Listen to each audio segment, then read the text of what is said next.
l'ai dit tout à l'heure dans le bureau ovale au président Trump quand on s'est reparlé après, et nous sommes plusieurs à lui avoir dit, vous parliez au président Poutine, il était en train de bombarder l'Ukraine.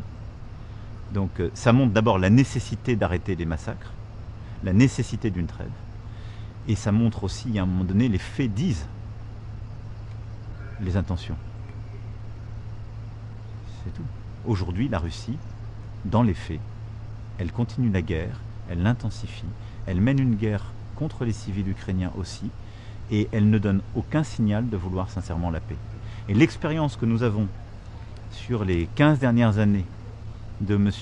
Poutine, président Poutine dans son approche, c'est qu'à chaque fois qu'il peut gagner par la guerre, ou qu'il pense qu'il peut gagner par la guerre, il ne négocie pas la paix.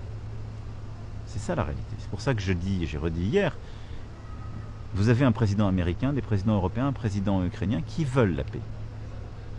J'ai pour ma part les plus grands doutes quant à la réalité d'une volonté de paix de la part du président russe. Parce que aussi longtemps qu'il pense qu'il peut gagner par la guerre, il le fera.